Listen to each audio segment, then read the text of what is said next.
I arrived in the Far East in 1987, and already by then the true old way of Chinese martial arts had already gone.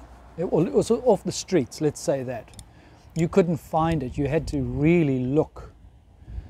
And when I tell you I made an effort, I can't even begin to describe that effort. But there's a lot of things against us, or against me, and that was, one is I was a foreigner. Two is I'd come in late on the 1987. The true martial arts were really lost in the 1920s. So to find somebody who still had knowledge was just a mammoth task.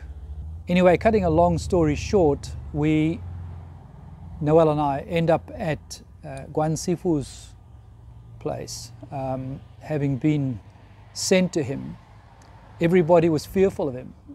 I don't know, looking back on it, why they were fearful of him, but he was very approachable, and we spoke to him. I did the talking because I can be excused for being an ignorant Westerner, so to speak. And so when we did speak to him, he was very receptive, and I simply said to him, Kwan Sifu, we'd like to learn from you. We've been told that you're the best person to speak to about this. Noelle worked with me in that if I made any cultural mistakes, Noelle would then cover up.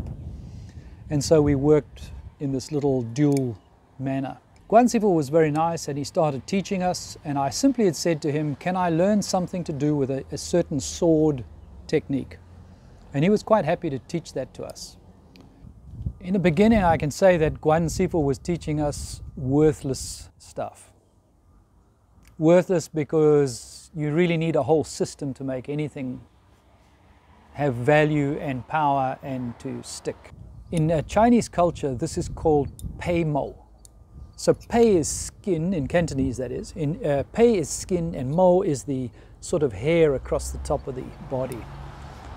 And so when someone teaches pei mo, or you absorb only pei mo, it means you're only at the surface level. You're never really learning the essence of anything. And he didn't blink when I mentioned ninja and guys dressed in black and all those kind of things.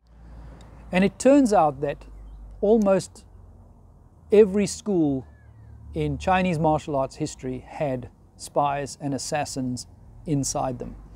Almost every school had skills of stealth, guys wearing black and so on. Now that's going back when martial arts were actually really used.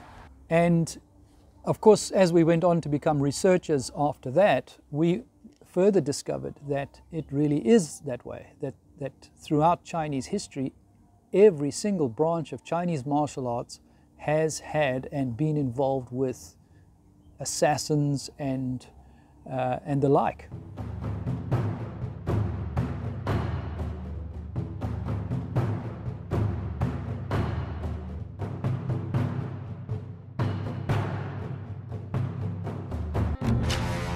Kwan Sifu, we'd spoken to him and said we'd like to be closed-door students. And he said, oh no, don't worry about it, we're friends and you don't need to be anything special other than just come and learn and so on.